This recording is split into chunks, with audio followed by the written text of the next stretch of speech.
Hello guys, welcome back to our YouTube channel. तो इस video के अंदर हम डिस्कस करेंगे क्लास 7 का maths NCERT chapter number 4 simple equation, जिसकी एक्सरसाइज 4.1। तो सबसे पहले हम डिस्कस कर रहे हैं यहाँ पर बेसिक्स। इस एक्सरसाइज से रिलेटेड जितने भी बेसिक्स हैं हम सबसे पहले उनको डिस्कस कर लेते हैं। तो देखिए, सबसे पहले हम बात करना चाहेंगे यहाँ पर इक्वेशंस की, कि इक्वेशंस क्या होती है। तो देखिए, इक्वेशंस मीन्स क्या होता है, जैसे कि फॉर एग्जाम्पल आपको यहाँ पर दिख रहा है, कभी हम सब्जी लेने जाते हैं, है ना, कुछ भी चीज़ लेने जाते हैं, तो वहाँ पर क्या होता है, आपने देखा होगा आपके पास में वो इक्वेट करता है कि अगर मान के चलिए कि आपको 1 kg सब्जी चाहिए, तो 1 kg सब्जी डालेगा और यहाँ पर वो क्या रखेगा, अपने साथ में जो भी उसका मेजरमेंट यूनिट है उसको वो रखेगा, जिसको हम बोलते हैं एक तरह से बाट, वो उसको रखता है। ठीक है, जितना वेट होता है वो वेट को रखता है।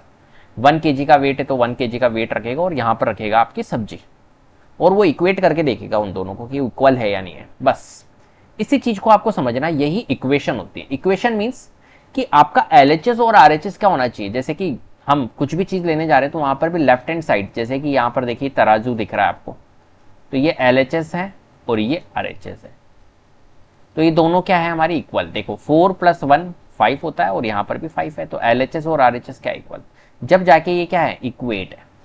तो ऐसे ही हमारी क्या होती है यहाँ पर मैथ्स के अंदर इक्वेशन होती है। इक्वेशन जैसे कि फॉर एग्जांपल यहाँ पर आप देख रहे हो 2x + 4 = 30, तो आपको देखो ये x के तो आपको दिख रहे हैं, x + x क्या दिख रहा है आपको, ये तो 2x हो गया, और यहाँ पर हमारे पास में 4 भी है, तो 2x + 4 बन के क्या बन रहा है हमारा, 30 बन रहा है। बन रहा है नहीं बन रहा है, ये 30 बन रहा है। ठीक है, देखो क्यों, क्योंकि जब हमने ट्वाइस ऑफ x किया और यहाँ पर हमारा 30 था, तो यहाँ पर वेट ज़्यादा था, लेकिन जैसे ही मैं 4 ऐड करूंगा तो ये क्या हो जाएगा, हमारा इक्वेट हो जाएगा, इक्वल हो जाएगा। तो 2x + 4 = 30, ये एक तरह से हमारी क्या बन गई, एक इक्वेशन बन गई। अब इस इक्वेशन को समझना पड़ेगा, इस इक्वेशन के अंदर क्या क्या चीज़ें देखने को मिलती है।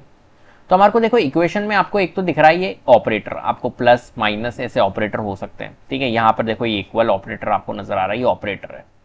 अगर x के आगे आप देखोगे तो x वेरिएबल है और x के आगे जो वैल्यू लगी हुई होती है इसको बोलते हैं हम कोएफिशिएंट।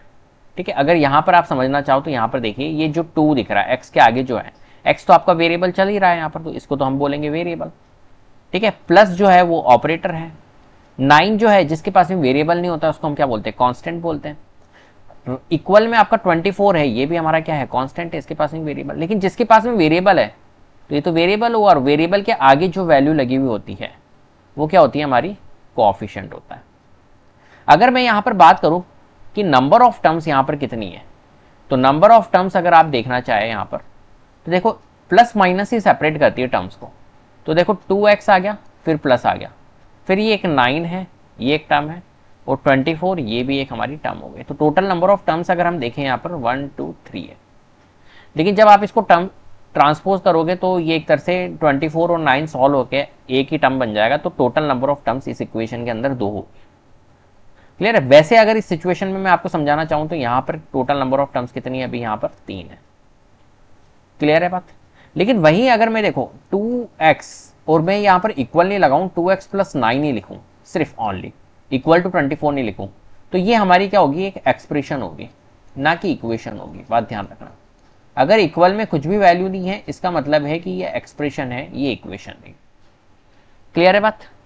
एक्सप्रेशन क्या होता है, जिसके अंदर भी हमारे ऑपरेटर, वेरिएबल्स, ये सारी चीजें आती हैं, उनको हम एक्सप्रेशन बोलते हैं। पढ़ते हैं आगे एल्जेब्रिक एक्सप्रेशन के बारे में। तो एल्जेब्रिक एक्सप्रेशन क्या है, it is an expression involving, जिसके अंदर क्या होता है, कांस्टेंट होते हैं, अभी हमने पढ़े थे, वेरिएबल होता है और सम ऑपरेशंस होते हैं, जैसे कि एडिशन हुआ, मल्टीप्लीकेशन हुआ, मतलब ऑपरेटर्स हुए। जैसे आप यहाँ पर देख रहे हो 3x + 5y - 9, तो ये एक इक्वेशन नहीं है। इक्वेशन क्यों नहीं है, क्योंकि इक्वल में कुछ लगा हुआ नहीं। ये एक आपकी एल्जेब्रिक एक्सप्रेशन जरूर है। एल्जेब्रिक एक्सप्रेशन क्यों है ये, क्योंकि यहाँ पर वेरिएबल का यूज हो रहा है, यहाँ पर ऑपरेटर का यूज हो रहा है। ठीक है, इसलिए क्या है ये हमारी एक तरह से यहाँ पर कांस्टेंट वैल्यू का यूज हो रहा है, तो ये एक एल्जेब्रिक एक्सप्रेशन है, ये इक्वेशन नहीं है। इक्वेशन क्यों नहीं है, क्योंकि इक्वल में कुछ वैल्यू नहीं है यहाँ पर, तो इसको इक्वेट नहीं किया गया, इक्वेशन नहीं है यहाँ पर। अब अगर हम यहाँ पर टर्म्स की बात करें तो कौन कौन से टर्म्स है, तो आप कहोगे सर 3x एक टर्म हो गई, 5y एक टर्म हो गई, और 9 एक टर्म हो गई, -9। ठीक है, तो 9 एक टर्म हो गई। तो यहाँ पर टोटल नंबर ऑफ टर्म्स कितनी हो गई, यहाँ पर 3 टर्म हो गई, 3x 5y और 9। कांस्टेंट वैल्यू कौन सी है, जिसके पास में वेरिएबल नहीं है, तो कांस्टेंट हमारा 9 है। और वेरिएबल जिसके पास में यहाँ पर x और y दो वेरिएबल चल रहे हैं, तो दोनों वेरिएबल है। x का अगर मैं कोएफिशिएंट की बात करूँ तो आप कहोगे 3 है, और y के कोएफिशिएंट की बात करूँ तो यहाँ पर क्या है, 5 है। ऑपरेटर कौन सा चल रहा है यहाँ पर, ऑपरेटर एक तो प्लस चल रहा है और एक माइनस ऑपरेटर। क्लियर है बात। चलिए, वेरिएबल क्या होते हैं, वेरिएबल मैंने आपको डिस्कस कर ली है अभी, ठीक है। तो वेरिएबल एक अननोन वैल्यू होती है, तो unknown variable is an unknown number which could have a different numerical value, जिसकी अलग अलग न्यूमेरिकल वैल्यू हो सकती है। It is called variable as it can vary, और ये वेरी करता है। इसको रिप्रेजेंट कर सकते हैं हम अल्फाबेट से, लेटर से, एक्स वाई ए बी, कुछ भी हो सकता है, कुछ भी अल्फाबेट या लेटर हो सकता है। इक्वेशन की अगर हम बात करें तो इक्वेशन मीन्स जिसके इक्वल में हमारा कुछ वैल्यू है। तो देखिए यहाँ पर 2x + 9 इज इक्वल टू 24 रख रखा है, तो आपने देखा होगा ये तो हमारा हो गया LHS, और यहाँ आ गया इक्वल, और ये हो गया RHS। तो ये एक तरह से क्या होगी, हमारी इक्वेशन होगी। इसमें जितनी भी ऑपरेटर्स, वेरिएबल, कोएफिशिएंट होते हैं वो मैं आपको अभी पहले समझा चुका हूँ। तो इक्वेशन हम बोलेंगे, an equation is an condition on a variable, it says that two expression are equal. ये क्या बताता है कि दोनों एक्सप्रेशन जो है वो इक्वल है। यहाँ पर देख रहे हो आप 2x + 9 ये एक एक्सप्रेशन है, और 24 ये भी एक एक्सप्रेशन है। दोनों को किस में रखा गया है, इक्वल में रखा गया है। तो ये दोनों एक्सप्रेशन को बताता है, if says that two expression are equal, ये यही बताता है आपको कि जो एक्सप्रेशन है दोनों वो क्या है, हमारी इक्वल है। चलिए अब हम इंपॉर्टेंट पॉइंट्स के बारे में देख लेते हैं। तो one of the expression must have a variable. जो हमारी इक्वेशन होती है उसके अंदर क्या होता है, एक तो हमारा क्या होना चाहिए, वेरिएबल ही होना चाहिए, जब जाके वो इक्वेशन होगी, नहीं तो नहीं होगी। जैसे कि यहाँ पर आप देख रहे हो 2x + 9 = 24, तो एक वेरिएबल यहाँ पर जरूर चल रहा है x, ठीक है। तो ये क्या है, एक तरह से हमारी इक्वेशन है। अभी जैसे फॉर एग्जांपल आपने लिख दिया 2 + 9 और यहाँ लिख दिया इक्वल में 11, तो आप कहोगे चलो भैया ये भी इक्वेशन हो गए, नहीं ये इक्वेशन नहीं है। क्यों नहीं इक्वेशन, क्योंकि यहाँ पर कोई वेरिएबल ही नहीं है, सारी की सारी कॉन्स्टेंट टर्म है। हाँ, अगर मैं इसके आगे यहाँ पर मान के चलिए x लगा दिया, 2x + 9 = 11, अब आप कहोगे इसको ये इक्वेशन। क्लियर।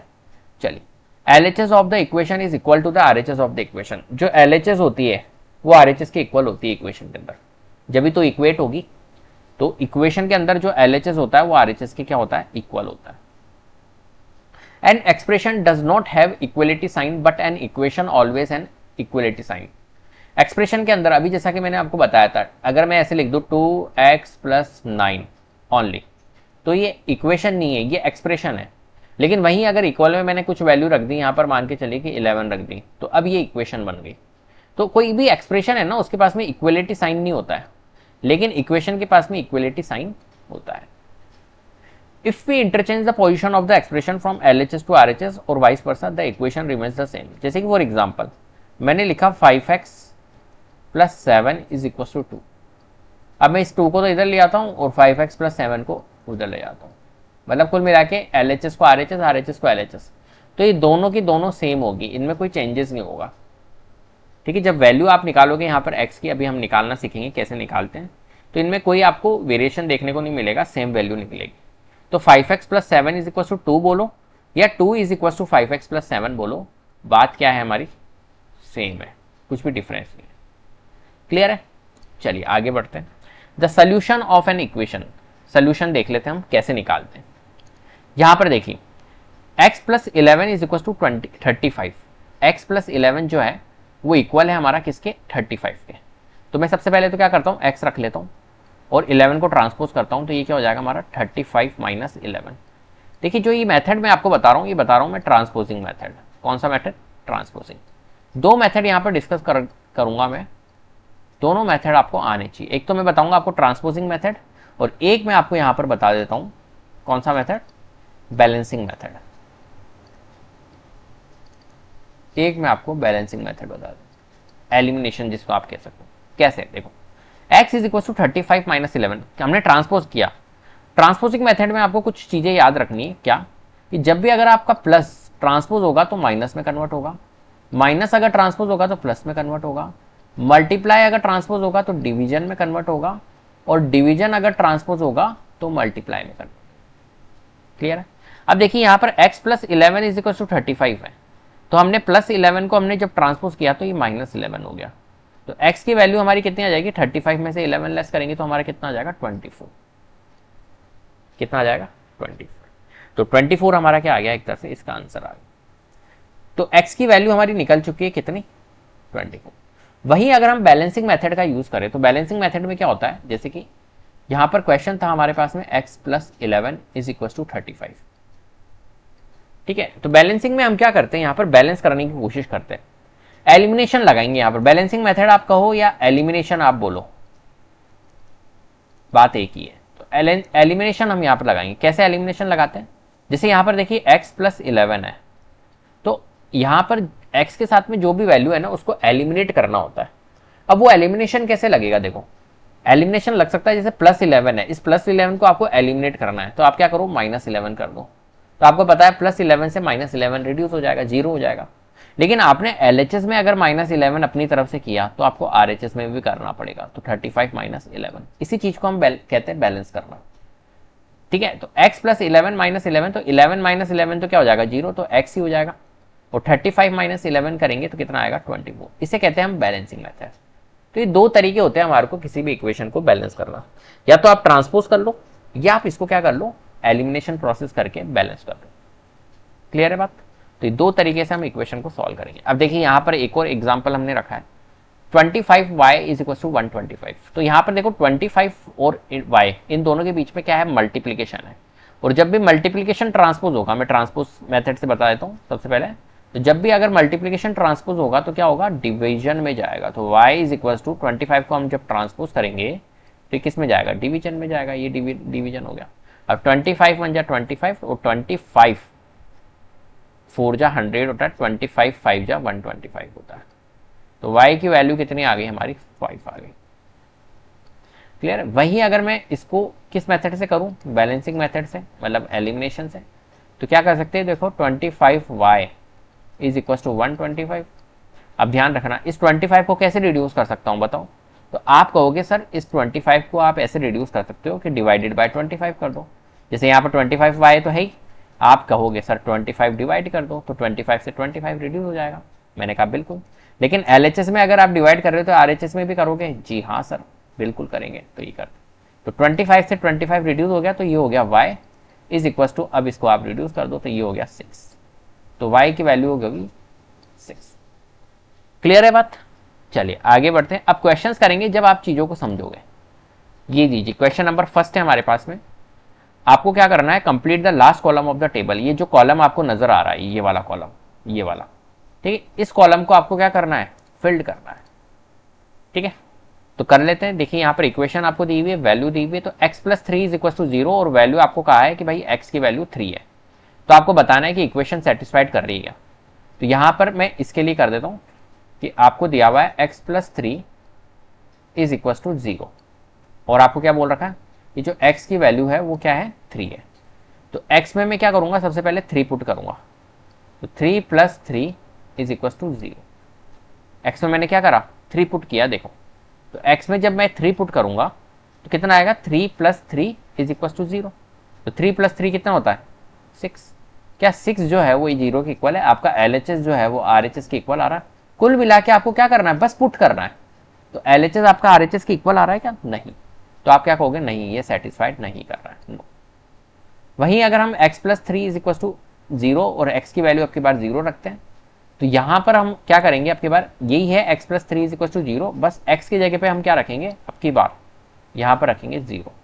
तो जैसे हमने 0 रखा तो ये लीजिए यहां पर अपन रख लेते हैं 0, ठीक है, और इसे हम कर देते रब कर देते। तो देखो 0 प्लस 3 कितना होगा, 3, और यहां पर क्या है 0। तो 3 जो है वो 0 के इक्वल है क्या, नॉट इक्वल है। तो हम कह सकते हैं LHS जो होगा वो RHS के नॉट इक्वल है। इसका मतलब है कि यहां पर भी क्या होगा, नो होगा। अब देखते इक्वल अगर आ जाता है आपका, जब सेटिस्फाइड कर जाएगा। x plus 3 is equal to 0, x की वैल्यू -3। फिर से हम यहां पर हटाते हैं इसको, सारी चीजें, और अब की बार क्या पुट करना है, अब की बार करना है -3। तो x की जगह हम लिखेंगे -3 और यहाँ है +3 इज इक्वल टू 0। -3 और +3 को जब सॉल्व करेंगे तो कितना आएगा, 0, और RHS में भी क्या है, 0। तो हम कह सकते हैं जो LHS है वो किसके इक्वल है, RHS के इक्वल है, और RHS के इक्वल आ रहा है, इसका मतलब है कि ये सेटिस्फाइड कर। तो आप यहाँ पर क्या कहोगे, यस। क्लियर है बात। चलिए आगे बढ़ते हैं। तो यहाँ पर अब सिमिलर ही चलेगा पैटर्न आपका, बस और कुछ भी नहीं है।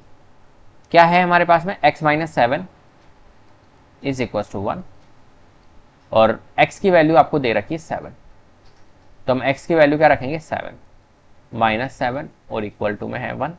7 माइनस 7 करेंगे तो 0 आएगा और इक्वल में है 1। क्या LHS जो है वो RHS के इक्वल है? आप कहोगे नहीं सर, तो इसका मतलब है कि ये सेटिस्फाइड नहीं कर रही है, नो।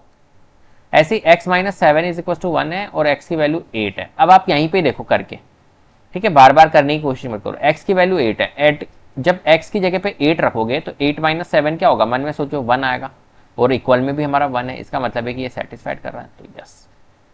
बात आई समझ में? ठीक है। अब यहाँ पर देखो 5x इज इक्वल टू 25, दिख रहा है ये 5x, ये रहा 5x और ये है 25।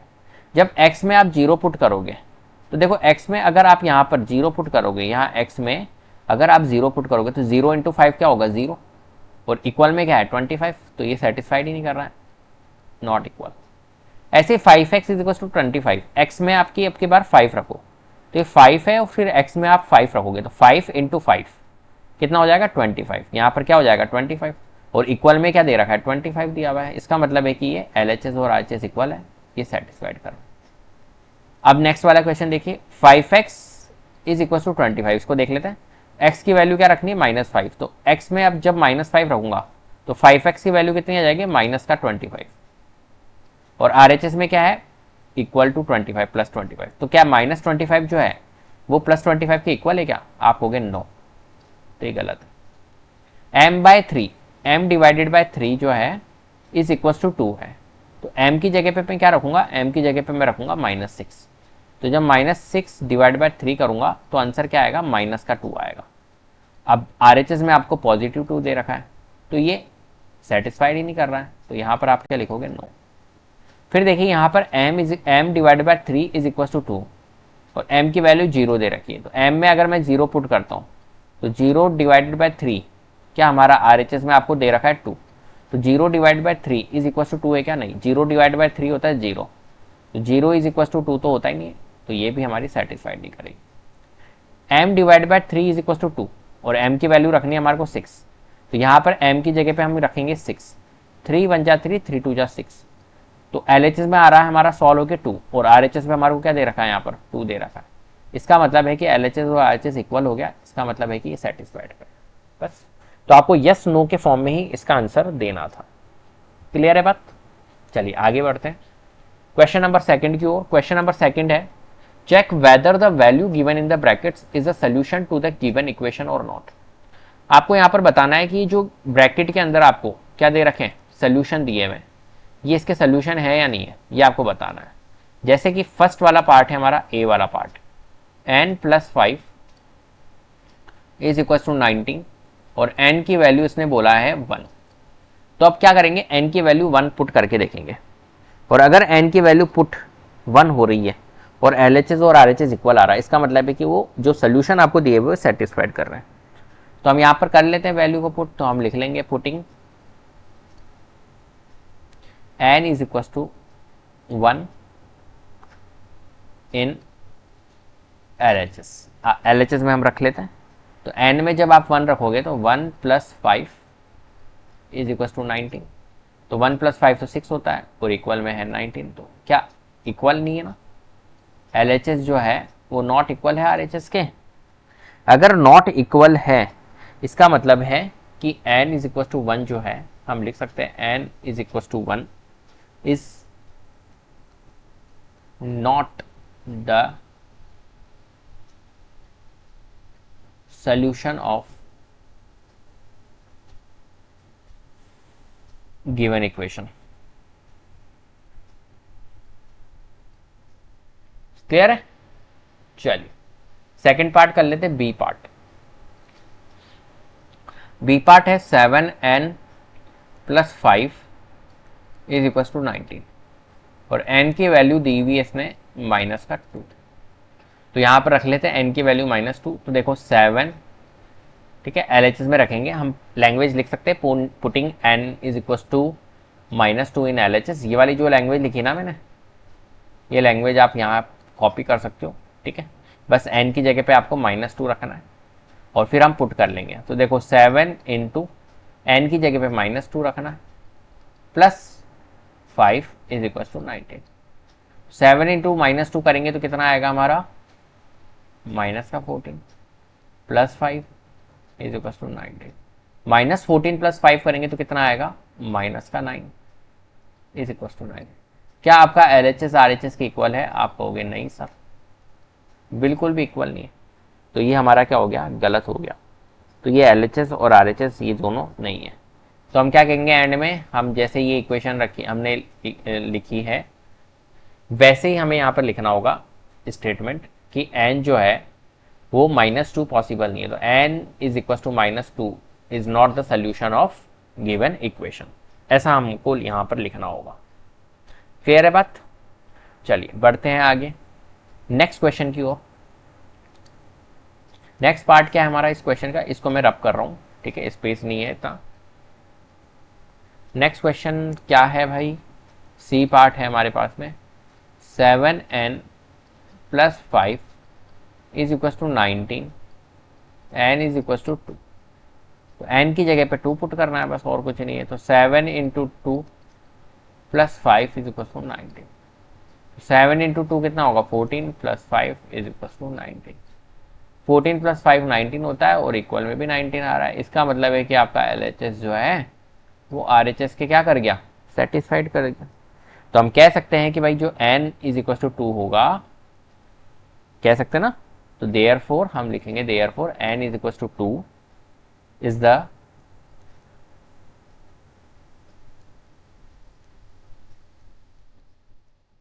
solution of given equation। Clear है? चलिए डी पार्ट करते हैं। डी पार्ट है 4p minus 3 is equal to 13 और p की वैल्यू क्या है हमारी 1 है, ठीक है। अब यहां पर देखिए p की वैल्यू 1 पुट करनी है हमें, तो 4 इंटू p पे हम 1 रखेंगे, -3 is equal to 13। 4 minus 3 is equal to 13, तो ये हो जाएगा हमारा 1 इज इक्वल टू 13। तो हम कहेंगे जो 1 है वो LHS जो है वो RHS के नॉट इक्वल है, और नॉट इक्वल है तो हम कह सकते हैं कि जो p की वैल्यू होगी 1 वो सोल्यूशन है, is not the solution of, is not the solution of given equation. Clear है बात? चलिए आगे बढ़ते हैं। डी पार्ट हमारा कंप्लीट। अब हम नेक्स्ट करते हैं। नेक्स्ट क्या है हमारे पास में, ई पार्ट। ई है 4p minus 3 is equal to 13 और p की वैल्यू है -4। लो ये कर लेते हैं। तो 4 इंटू पी की जगह पे रखेंगे हम -4 और -3 इज इक्वल टू 13। 4 इंटू 4 करेंगे तो माइनस का आएगा 16 और यहाँ है हमारा माइनस का 3। -16 और -3 तो हमारा माइनस का 19 होगा और RHS में है 13, तो जो कि इक्वल नहीं है। तो LHS जो है वो नॉट इक्वल है RHS। तो हम कह सकते हैं देयरफॉर, क्या कहेंगे हम कि जो P की वैल्यू है -4 वो सोल्यूशन नहीं है, is not the solution of given equation. Clear है? चलिए ई के बाद में हम एफ पार्ट कर लेते हैं, लास्ट पार्ट है इस क्वेश्चन का। तो 4p minus 3 is equal to 13 और p की वैल्यू आपको क्या करनी है, 0 पुट करनी है। तो p की वैल्यू 0 पुट करेंगे तो देखो ये हो जाएगा 4 इंटू पी की वैल्यू हमने 0 रखी, -3 इज इक्वल टू 13। 4 इंटू 0 होगा हमारा 0, -3 इज इक्वल टू 13। क्लियर है? अब देखिए यहां पर सॉल्व करते 0 - 3 कितना होगा, -3 और RHS में हमारा 13। तो क्या ये सेटिस्फाइड कर रहा है? नहीं। आप होगे नॉट इक्वल। तो LHS जो है वो नॉट इक्वल है RHS के। तो हम कह सकते हैं therefore P equal to 0 is not the solution of given equation. Clear है? इस तरीके से इन क्वेश्चंस को आपको सॉल्व करना है। चलिए आगे बढ़ते हैं क्वेश्चन नंबर थर्ड की ओर। क्वेश्चन थर्ड है हमारे पास में 5p plus 2 is equal to 17। यहाँ लिख लेते हैं 5p plus 2 is equal to 17। ये आपके पास में क्वेश्चन है, आपको सॉल्व करना है इसको ट्रायल एंड एरर मेथड से। किस मेथड से करना है? ट्रायल एंड एरर मेथड से आपको इसको सॉल्व करना है। कैसे करेंगे इसको ट्रायल एंड एरर मेथड से? तो देखिए हम क्या करेंगे यहाँ पर, ट्रायल एंड एरर मेथड क्या कहता है कि हम कुछ वैल्यूज लेंगे और उनको पुट कर करके देखेंगे, ठीक है, और जिससे भी हमारा पुट हो रहा है वो हम सेटिस्फाइड कर देंगे कि भाई इससे हो रहा है। क्लियर है? ये थोड़ा सा लेंथी प्रोसेस है, लेकिन हमें करना होगा। पी के वैल्यू ऐसे ही हमारे को निकालनी होगी, तो यहाँ पर पी की वैल्यू हम पुट कर करके देखेंगे। क्लियर है? चलो, तो पी की वैल्यू हम क्या रखें बताओ? तो पी की वैल्यू मान के चलिए कि हम 1 रख लेते हैं। सबसे पहले हम पी की वैल्यू 1 रखेंगे। तो पी की वैल्यू अगर हम 1 रखेंगे, हम लिख लेते हैं यहाँ पर putting p is equal to 1 in given equation. ठीक है, तो 5 p की वैल्यू हमने 1 रखी plus 2 is equal to 70। 5 into 1 कितना होता है? 5 प्लस 2 इज इक्वल टू 70। तो देखो 5 प्लस 2 होता है 7, 7 इज इक्वल टू 17। तो ये नॉट इक्वल है, तो हम कहेंगे LHS जो है वो RHS की इक्वल ही नहीं है। तो हम क्या कहेंगे कि p की वैल्यू 3 जो है, p की वैल्यू हमने क्या रखी? 1, sorry. Therefore p is equal to 1 is not the solution. ये सॉल्यूशन नहीं है। क्लियर है? चलो, फिर उसके बाद में वापस से हम क्या करेंगे, क्या रखेंगे? पुटिंग, अब की बार हम 2 रख लेते हैं, तो p की वैल्यू 2 रखेंगे इन गिवन इक्वेशन। तो हिट एंड ट्रायल मतलब क्या, आप समझ गए? हिट एंड ट्रायल मतलब आपको रख रख के देखनी पड़ेगी। तो p की वैल्यू 2 रखते हैं इस वाली इक्वेशन में, इसी इक्वेशन में रखना है आपको। तो 5 इंटू p की वैल्यू 2 रखेंगे प्लस 2 इज इक्वल टू 15। तो 10 हो जाएगा प्लस 2 इज इक्वल टू 15। तो 12 इज इक्वल टू 15 जो कि नॉट इक्वल है। तो 12 इज नॉट इक्वल टू 15। ठीक है, तो हम कह सकते हैं कि जो हमारा p इज इक्वल टू 2 होगा, ये कि ये हमारे को स्टेटमेंट लिखनी है, तो p इज इक्वल टू 2 भी जो होगा वो सोल्यूशन नहीं होगा। फिर नेक्स्ट हम करेंगे p की वैल्यू अब की बार हम रखते हैं 3। तो putting p is equal to 3 in given equation. ठीक है, तो 5 into 3 plus 2 is equal to 17। तो ये हो जाएगा 15 plus 2 is equal to 17, 17 is equal to 17। तो आप देख पा रहे हो कि जो LHS है वो RHS के इक्वल हो गया। तो हम कह सकते हैं देयरफॉर जो P है, P is equal to 3 is the solution. जो p इज इक्वल टू 3 है वो क्या है? हमारा सोल्यूशन है। किसका? 5p plus 2 is equal to 17। इस तरीके से हमारे को हिट एंड ट्रायल लगाना है यहाँ पर। क्लियर है बात? चलिए आगे बढ़ते हैं। नेक्स्ट वाला जो पार्ट है हमारा उसको हम कंप्लीट करते हैं यहाँ पर। ठीक है, नेक्स्ट पार्ट क्या है? सेकेंड वाला part, 3m minus 14 is equal to 4। इसको करना है। तो यहाँ पर देखिए सबसे पहला पार्ट हम क्या करेंगे, m की वैल्यू रखेंगे, 1 पुट करके देखेंगे कि m की वैल्यू अगर 1 करते हैं तो putting m is equal to 1 in given equation, ये लिखना है आपको सबसे पहले। तो हम रख लेते हैं m की वैल्यू 1, तो 3 into 1 minus 14 is equal to 4। तो ये हो जाएगा 3 minus 14 is equal to 4। 3 minus 14 कितना होता है हमारा? माइनस का 11। तो नॉट इक्वल है, इसका मतलब है कि ये सोल्यूशन नहीं होगा। m इज इक्वल टू 1 है। नीचे आप स्टेटमेंट के फॉर्म में लिख लेना, अभी मैंने आपको करवाया भी था फर्स्ट वाला पार्ट, तो आप लिख लेना। तो m जो है m is equal to 1 is not the solution. ठीक है, फिर हम क्या रखेंगे? m की वैल्यू क्या रखेंगे? 2 रखेंगे। m की वैल्यू जब 2 रखेंगे तो 3 इंटू 2 बनेगा, माइनस 14 है इज इक्वल टू 4 है। 6 minus 14 is equal to 4। 6 minus 14 कितना होता है? -8, और यहाँ पर है 4। तो ये भी क्या है हमारा? नॉट इक्वल है। क्लियर है? तो ये भी हमारा क्या नहीं होगा? सोल्यूशन नहीं होगा। चलिए आगे बढ़ते हैं। m की वैल्यू अब क्या रखेंगे हम? 3। तो m की वैल्यू जब हम 3 रखेंगे तो ये हो जाएगा 3 into 3 minus 14 is equal to 4। तो ये हो जाएगा 9 minus 14 is equal to 4। 9 minus 14 कितना होता है हमारा? -5, और यह है हमारा 4। तो ये भी नॉट इक्वल है। इसका मतलब है कि m इज इक्वल टू 3 भी सोल्यूशन नहीं होगा। फिर नेक्स्ट रखते हैं हम m की वैल्यू क्या रखेंगे? 4। तो m की वैल्यू 4 रखेंगे तो क्या हो जाएगा? 3 into 4 minus 14 is equal to 4। 3 into 4 होता है 12। 12 माइनस 14 इज इक्वल टू 4।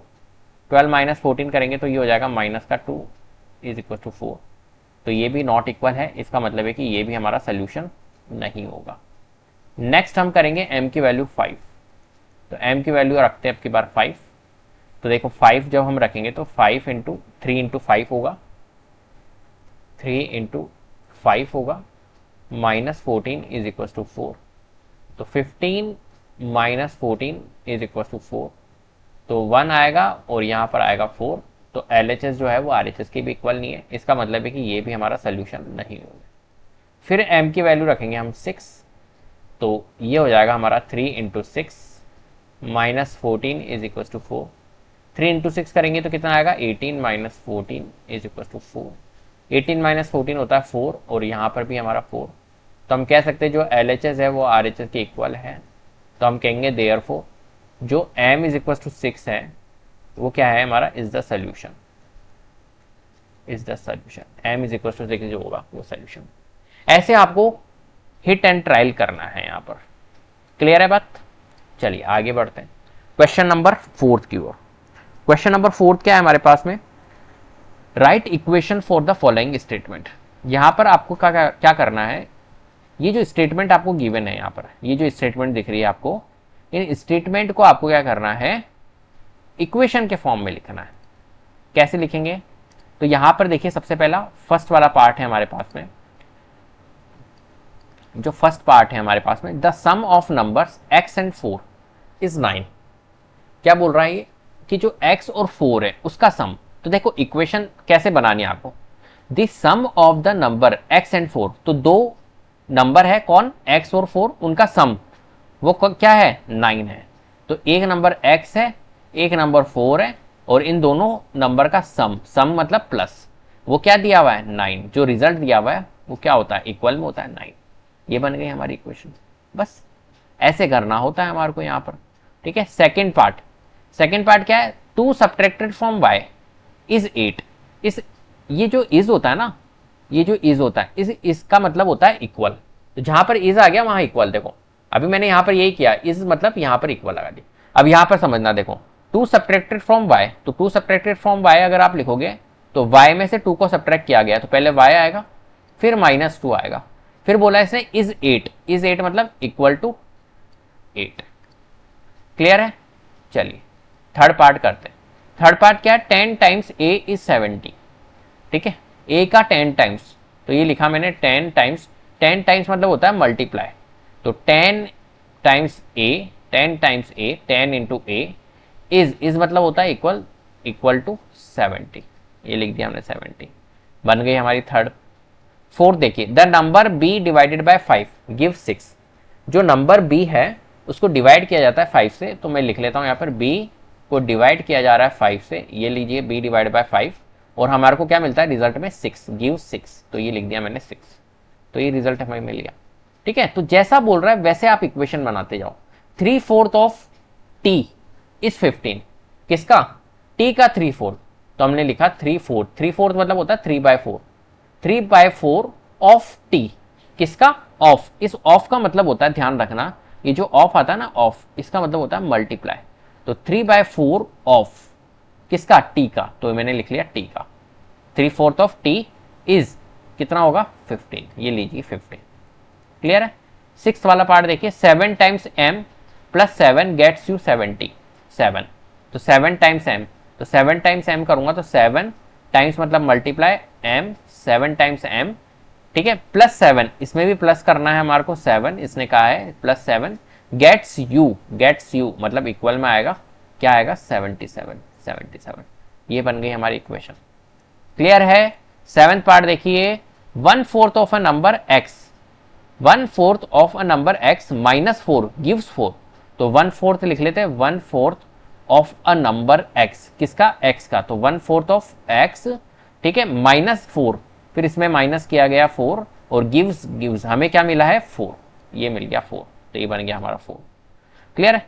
चलिए 8th वाला पार्ट करते हैं। 8th पार्ट क्या है? If you take away 6 from 6 times y you get 16। तो if you take away 6 from 6 times y, तो देखिए इसका मतलब क्या होता है? If you take away 6 from, मतलब हमें क्या करना है? 6 माइनस करना है 6 टाइम्स y में से। तो 6 टाइम्स y, 6y, ठीक है, उसमें से माइनस किया गया है 6, इक्वल टू क्या आ गया? You get 60। क्लियर है? चलिए 9th वाला पार्ट देखते हैं। 9th क्या है हमारा? If you add 3 to 1/3 of z, तो 1/3 ऑफ z क्या होगा? 1/3 ऑफ z मतलब 1/3 इंटू z, ठीक है, और इसमें क्या किया गया? एड 3, तो प्लस 3 किया गया, यू गेट, हमें क्या मिला? 30, यू गेट 30, तो ये बन गया 30। तो ये बन गई हमारी इक्वेशन। क्लियर? इस तरीके से हमारे को क्या करनी है? यहाँ पर इक्वेशन फॉर्म करनी। चलिए आगे बढ़ते हैं क्वेश्चन 5th की ओर। क्वेश्चन 5th है, right the following equation in statement form. अब देखिए जो पहले वाला क्वेश्चन था वो स्टेटमेंट में था और आपको इक्वेशन बनानी थी। अब यहां पर इस क्वेश्चन के अंदर क्या करना है? आपको यहां पर इक्वेशन दे रखी है और उसको स्टेटमेंट फॉर्म में यहां पर लिखना है। तो देखिए यहां पर क्या लिखा हुआ है हमारे पास में, जो फर्स्ट वाला क्वेश्चन है, फर्स्ट वाला पार्ट है हमारा, वो क्या लिखा हुआ है?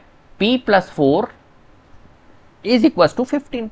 तो p + 4, तो हम क्या कह सकते हैं? सम ऑफ p एंड 4 इज 15, ऐसा कह सकते हैं ना। तो हम लिख लेते हैं यहां पर दी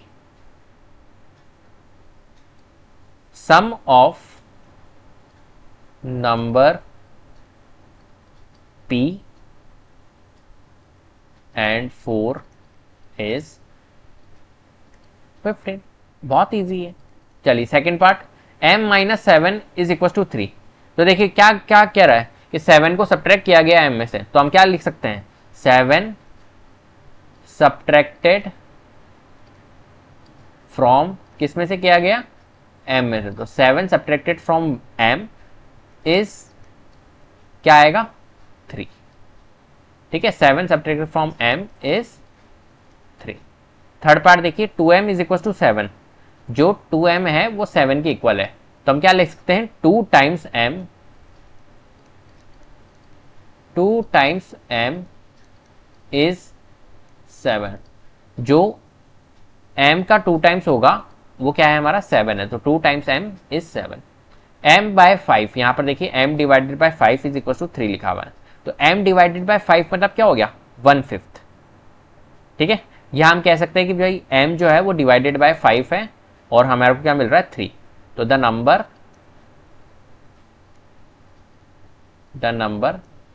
m is divided by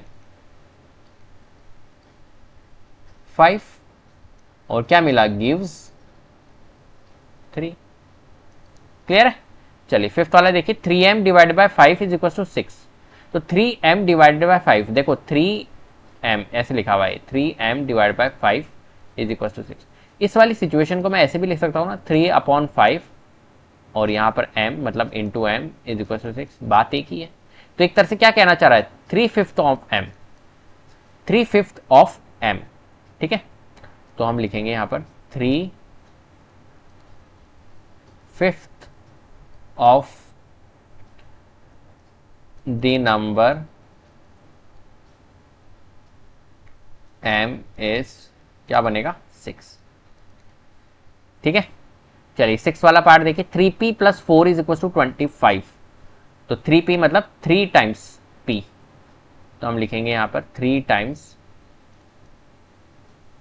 p और उसमें प्लस किया गया कितना? 4, क्या मिला हमें? गेट्स 25। चलिए नेक्स्ट 7th वाला पार्ट देखिए, 4p - 2 इज इक्वल टू 18। तो 4p में से 2 को सब्ट्रैक्ट किया गया, तो हम क्या लिखेंगे? देखो कि 2 को सब्ट्रैक्ट किया गया ना, तो 2 इज सब्ट्रैक्टेड, 2 इज सब्ट्रैक्टेड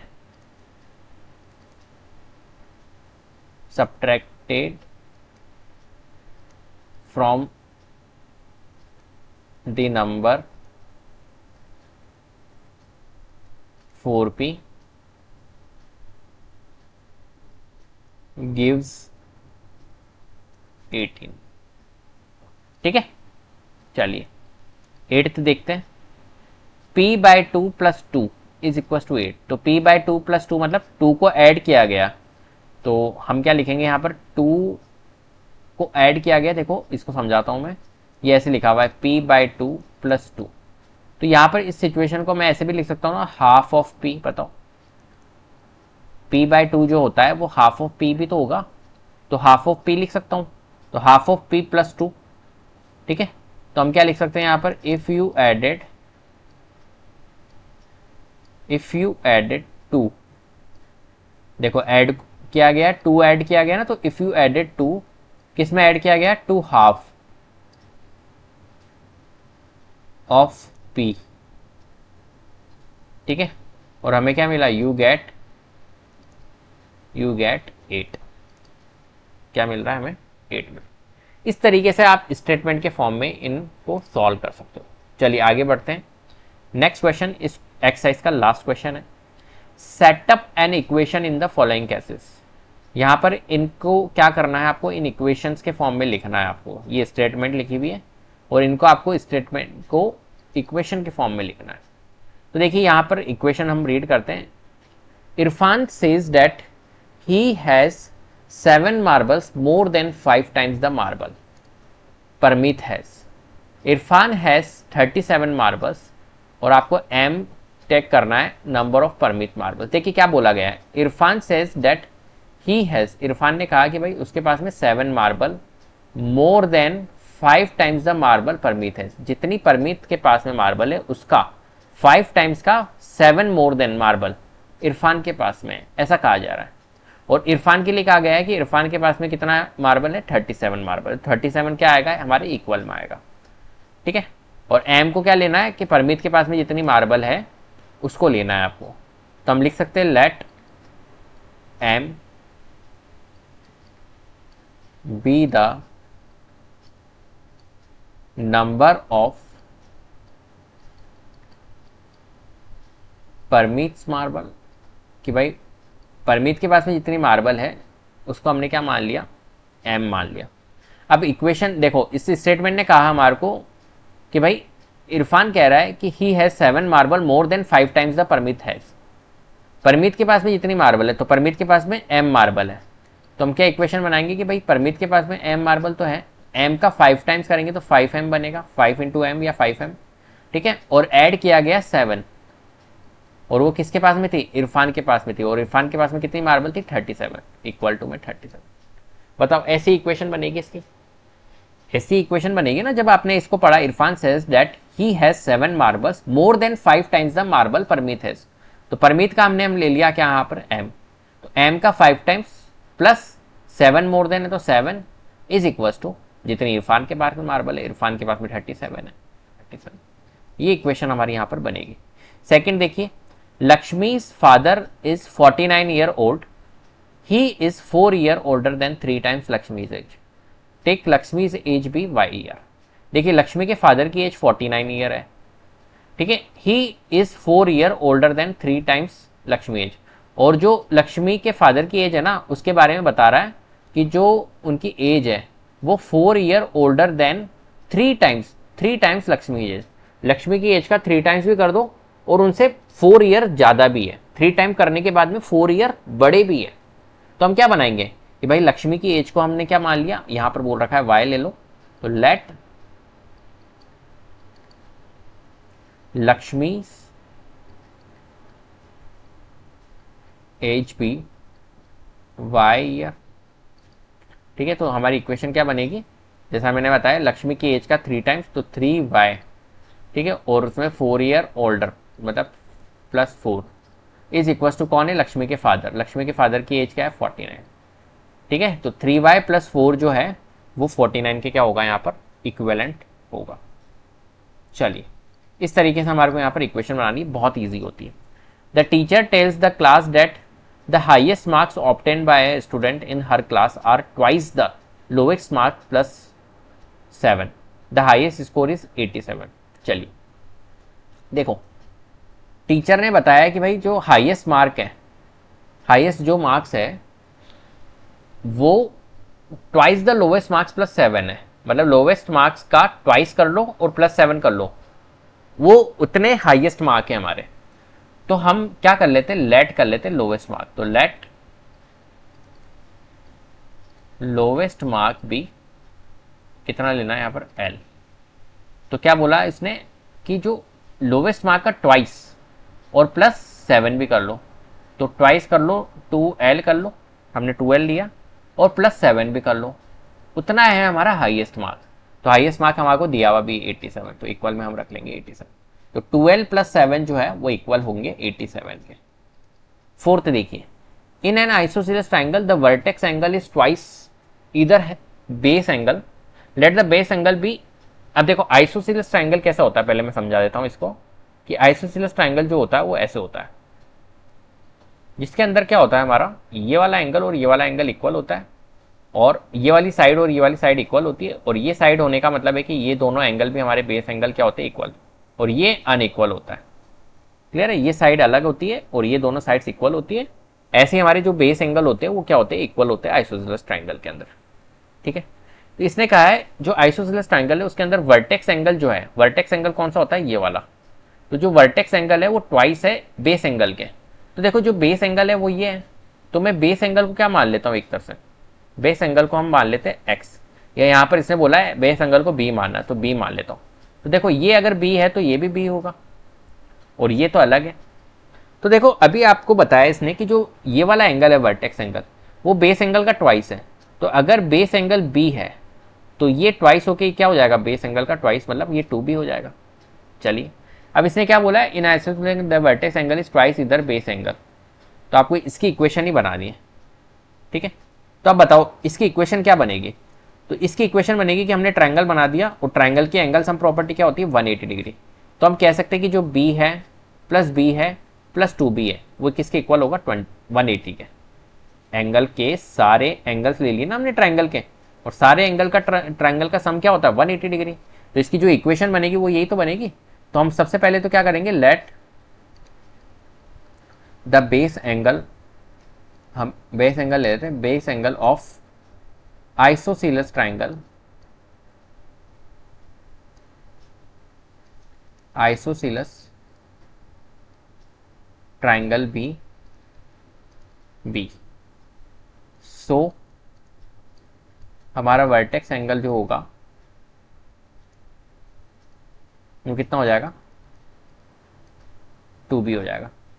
ठीक है, तो हम यहाँ पर ले लेते हैं, क्या लेंगे, b plus b plus 2b, वो किसके इक्वल होगा हमारा, 180 डिग्री के। तो p plus b plus 2b कितना होगा, 4b is equal to 180 degree. और आगे हम सॉल्व कर सकते हैं, लेकिन हमें क्या बनाना है यहाँ पर, हमें यहाँ पर सिर्फ इक्वेशन बनानी है। तो हमने यहाँ पर इक्वेशन बना ली, तो 4b plus 4b is equal to 180 जो होगी वो इसकी क्या होगी, इक्वेशन बनेगी। क्लियर है, इस तरीके से इस क्वेश्चंस को आपको सॉल्व करना होता है। तो बहुत ही इजी तरीके के क्वेश्चंस थे, बहुत अच्छे से हमने करने की कोशिश की है। तो उम्मीद करता हूँ आपको वीडियो पसंद आई होगी। अगर वीडियो पसंद आई है तो प्लीज़ लाइक कीजिए, शेयर कीजिए, चैनल को सब्सक्राइब कर लीजिएगा, बेल आइकन को जरूर प्रेस कर लीजिएगा, जिससे कि अपकमिंग वीडियोस के नोटिफिकेशन आपको टाइम टू टाइम मिलते रहे। Thank you so much.